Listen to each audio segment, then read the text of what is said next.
nakumbuka hata juzi tuliomba.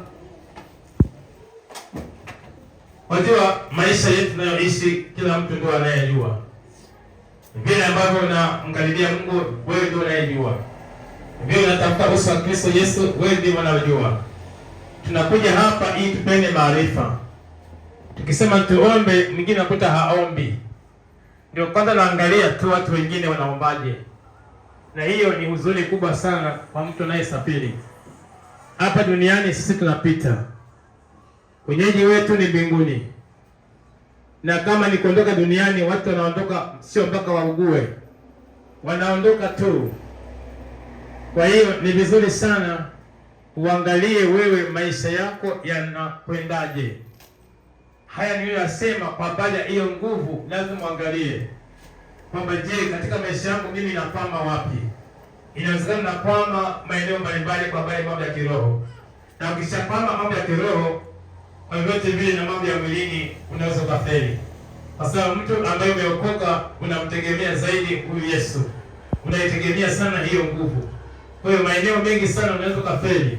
Unaweza kuwa unafanya kazi sehemu pengine hata umeajiriwa. Lakini aliyekuja leo kuajiriwa anakaa mwezi wa kwanza, wa pili, wa tatu, mwezi wa sita, wangapi ameshapandishwa nafasi. Mekaa kidogo anakuja mwingine ametoka sio wapi, amekaa kidogo amepandishwa tena nafasi. Lakini wewe uko pale pale. Kumbe inawezekana ile nguvu imepungua. Kama ile nguvu ikisimama ikiwa pamoja na wewe, ile nguvu itaforce. Lazima utakuwa na namna nyingine ambayo ile nguvu itafanya na wewe utapandishwa daraja. Kwa sababu Mungu wetu hataki tukae tu dormant. Mungu wetu ni mwaminifu, anatamani tuinuke, anatamani twende viwango hata viwango. Hata kama ni huduma yako, basi Mungu anataka uwe na nguvu. Kama ni mwimbaji, anataka uwe na nguvu. Kama ni mtoaji, uwe na nguvu zaidi. Na kwenye kutoa tunataka nguvu sana, kwa sababu kwenye kutoa ndio kwenye ushawishi mkubwa wa Ibilisi. Mungu wetu anataka tumtumikie kwa mali zetu. Lakini shetani anajua kumtumikia Mungu kwa mali zako utafanikiwa sana. Na kama utafanikiwa sana, maana ufalme wake utafitinishwa, ufalme wake utaharibiwa. Kwa mwisho wa siku ile nguvu usipokuwa nayo, unashangaa unashuka chini. Kwa mimi nasema kwamba mchana huu natamani kila mtu akatamke neno mbele za Mungu.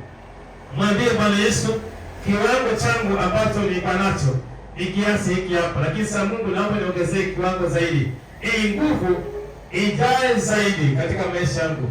Hii nguvu ijae zaidi. Ili niweze kupita maeneo ambayo palikuwa hapitiki, niweze kupita. Ili kama ni biashara ambayo wengine ilikuwa inawashinda, mimi niweze kufanya. Ili kama ni watoto wangu walikuwa wanafeli, wakaweze kufaulu. Ili kama ni kazi yangu pengine inasukwa na watu, basi Bwana Yesu kasimame kwenye kazi yangu ili niweze kupita. Pengine ushawishi binti, unashawishika na vijana mbalimbali. Ukipita huko na kushawishi vibaya, mwambie Bwana Yesu, nataka Bwana Yesu asitokee mmoja yeyote wa kunisumbua. Nataka mtu kutoka kwako Bwana majeshi. Nisisumbue na vijana.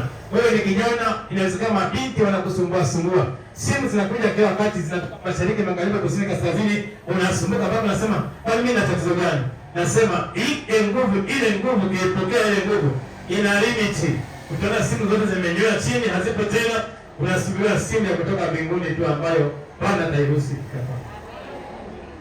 Haya yote yanawezekana. Mungu wetu